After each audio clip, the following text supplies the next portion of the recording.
Good morning, good afternoon, good evening, folks. Michael Zuber, one rental at a time. I have to tell you, this is quickly becoming one of my favorite series. We get Millennial Mike researching YouTube University for interesting content, asking me to have various reactions. So, Mike, what you got up for today? So we got a whole bunch of videos we're going to go over today, but the first one we're going to do is following up on the Valuetainment Patrick Bet-David doom and gloom video that he released last week. So we did a bunch of reactions to his different points. And what we're going to do is we're going to follow up and kind of close that argument out. So not only did you do the math in your 52-year spreadsheet showing that housing prices, median housing prices versus median incomes nationwide never got anywhere close to 8 or 8.5 times the cost of a home. Yeah, and I want to talk about that real quick because this is obviously something that Reventure Consulting has put out there for a while.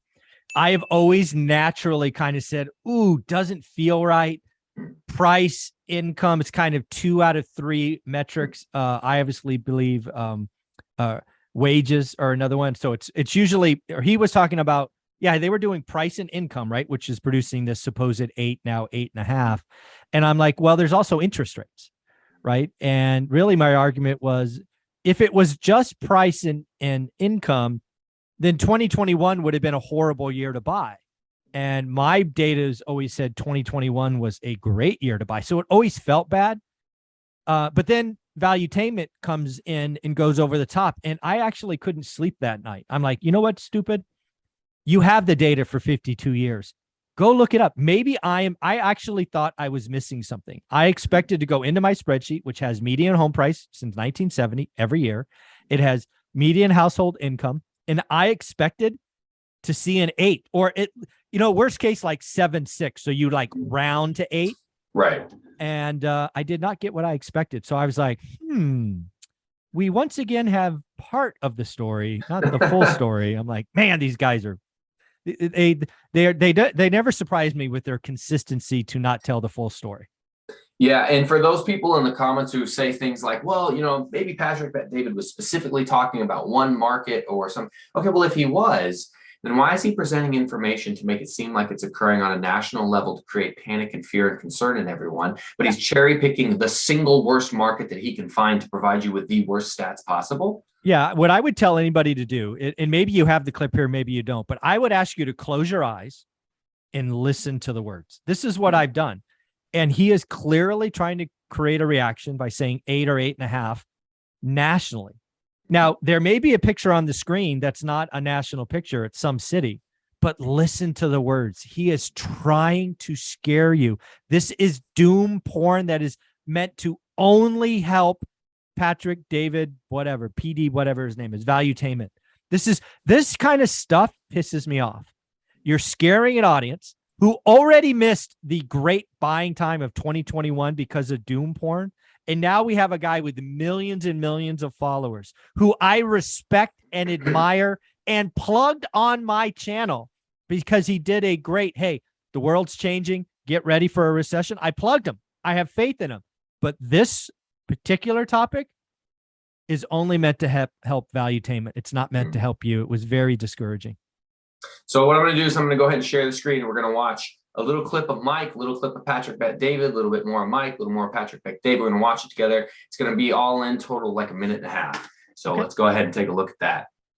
So housing was more affordable in the 80s and 90s per price and income. All right, so here we go. Through 2009. Oh, we hit 4. So I'm curious. I thought I remember Valuetainment and Reventure Consulting saying 2008 was an 8. The house prices at the time were 8 times the average worker's earnings. So 8 times 80 is what? $640,000, right? You know what the number is today? 8.5 times. That is really weird. It never gets over 4. It got over 4 in 2008. So what are these guys talking about? That median home price and median income was an 8. It certainly doesn't appear that way. All right, so it did get out of whack in 2021. I think that's the highest number, 4.49, if I remember right. Let's see. So 4.3, yeah, so 4.36, 4.27 was the high in 06, 07. I don't ever think it got over 4 again. Okay, so I don't know where they get 8 from. Again, this is median home price, median income, which is I thought what they said. Yeah, so one of the things I want to talk about this spreadsheet is 2021, the highest number, 4.49, right? The highest in 52 years. This is exactly why when you compare 2 of 3 variables, it produces useless information. It frankly produces dangerous information. If you simply look at house price and income in real, even if my number is 4.49, it's the highest. When it's the highest, it's supposed to be the worst, right? That's their logic. 2021 was the second best year ever to buy a home. You could have gotten interest rate sub 3% for 30 years. You could borrow 30-year money for cheaper than the government, the federal government today. Folks, we need to throw this ratio away. I honestly did this spreadsheet. I inserted this row on my 52-year spreadsheet thinking I missed something. I did not. It is an incomplete ratio that is causing you bad decisions. 4.49, highest in 52 years. Should have been the worst years to buy. In fact, it was the second best year to buy. Stop watching that garbage. Yeah, and to Mike's point, when he talks about payment, people buy houses on payment.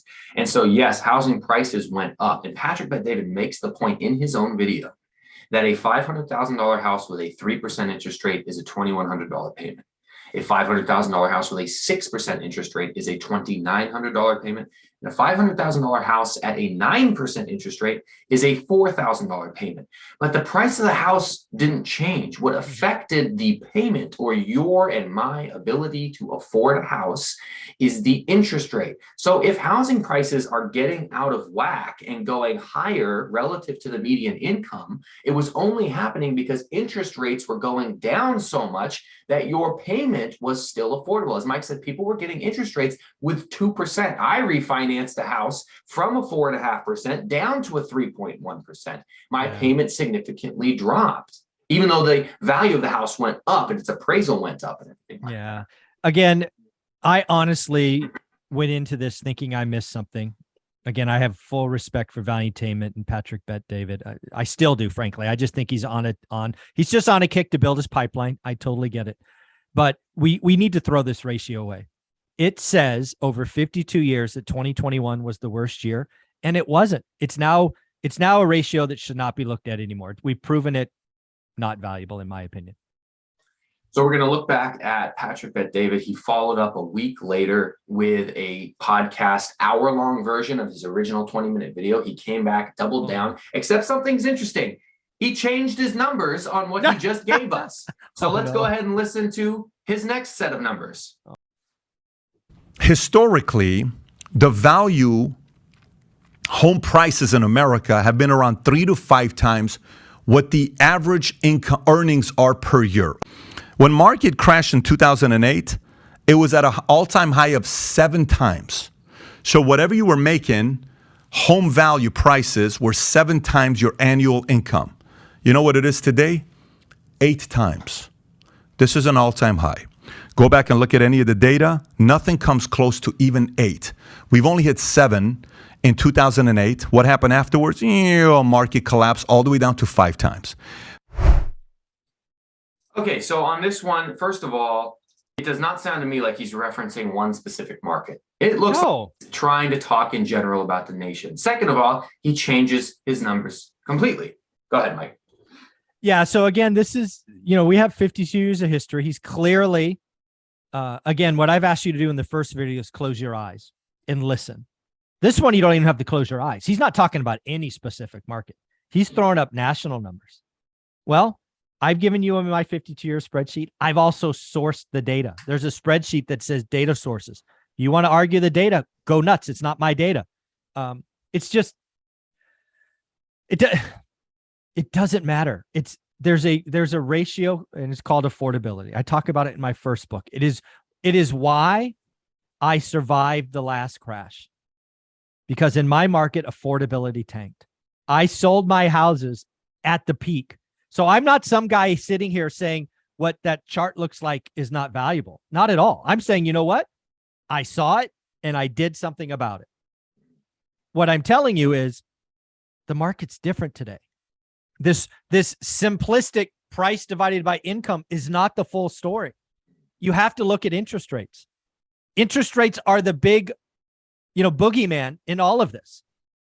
If rates spike to 9 or 10%, which Patrick Bet-David talked about in his first 20-minute scary video, that's a problem. Rates have gone down a point in the last 2 weeks. So I don't know. Again, I have huge respect for Valuetainment. I think his story of an immigrant and buckling down and all of that is awesome. He's living the American dream. He has just taken, a slight left turn down a path that is aimed at building pipelines, right? I believe Patrick Bet-David sells insurance and financial advice and all of that. He is trying to build his pipeline. He is trying to get real estate agents, mortgage brokers who are suffering through a depression. Their incomes are going to get whacked, some of them to zero. That's going to suck. So he wants to get all of those eyeballs, all of those people reaching out to him, joining his masterminds, skilling up. I get it. I understand what he's doing. I respect it. But my data doesn't support a national-wide 7, 8, 8.5, whatever number he wants to play with. So not only does your data not support it, but to the rescue, we're going to finish up this clip on him with Graham Stephan coming in to deliver the knockout punch with foreclosure data. But what about the foreclosures, Graham? And that's actually a really good point, because as I was planning this out, Patrick Bet-David posted a video explaining how foreclosures are up by 700%. So that's got to be bad news, right? We have 700% more foreclosures this year, same time than we did last year. 23,204 foreclosures, according to the database management company ATTOM. Well, I found the exact source that he referenced, and I couldn't find a single mention of a 700% foreclosure increase anywhere. In fact, they say that foreclosures are up by 188% from a year ago. But I don't give up easily, so I did some more digging, and the only mention that I could find of a 700% increase in foreclosures came from a self-published article on Fool.com in March of 2022, which references their source as Black Knight without providing a link, and then everyone else picked it up as a fact. So then, of course, I went back to Black Knight, and even when you look at their own article from the exact same month, there is no mention anywhere of a 700% increase in foreclosure rates. If anything, they say that the number of active foreclosures edged slightly higher in March, making it the first year-over-year increase in almost 10 years. That hardly sounds like a 700% increase, so if there's any credible source out there that says this, I would love to hear it, because I couldn't find it. Okay. All right. So Graham with the killing blow. Yeah, Graham Stephan is he's big time. Much respect. I've been lucky enough to have him comment on a couple of my videos recently. So shout out. Graham. That. Yeah, shout out Graham if you ever see this. I want to put this in context. So first off, 700 we can throw away, right? It's a bogus number. Graham proved that. I want to talk about the 23,204. To the uneducated, the unexperienced, that may sound bad. Let's put that in context. We did 6.9 million transactions last year. So 23,204 is not even 0.1%. It's just not. Second, this whole Patrick Bet-David story, at least in his first 20-minute story, is this is worse than 08. Well, okay. Did you know that in 08, we actually closed 2.3 million foreclosures? So 23,000 is exactly 1%. So again, 1% doesn't feel like worse than 08. So again, what I would ask you to do, folks, is just appreciate what all housing doom porn is trying to do. It is trying to get an emotion. It is trying to scare you. And my belief, at least with Valuetainment, is they're trying to insert you in their funnel and they're trying to sell you stuff. It's not bad. It's effective. I mean, also listen to the music. Oh man, you told me about the music. It's like, if you just listen to the music and just mute the words, you can see what emotion he's going for. Yeah, if you watch the Valuetainment podcast, the Valuetainment show, you recognize that when he made this video, he wasn't in his regular studio. He wasn't using his regular lighting and camera styles. And then he overlaid on top of a very dark film, gritty style, a very ominous, the Imperial March from Star Wars, Darth Vader type music. It's scary. And why? It's because he's trying to manipulate the way you feel about something. But your job, if you're watching Mike's channel, if you're here watching this video, you are trying to be a professional landlord, or you hope to be, or you are a professional landlord, or professional investor. Well, it's your job to be professional and recognize that when you see data, you need to extrapolate out from that to the best of your ability what it really means, because your job is to be smarter than the average person. And this video from Patrick Bet David was made for the average person, and you should be better than that. Mike, that's pretty much all we got on this. Nope. Well said. I love it. I appreciate you taking the time. In full honesty, I would never be able to do these clips and edits and all of that. So your help assistant in this is helping the entire One Rental at a Time family. So me to you, thank you very much. And where can people find you?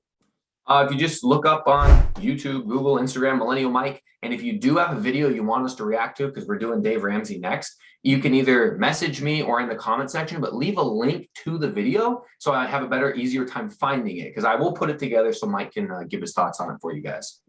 I like it. Thanks, buddy. Yep.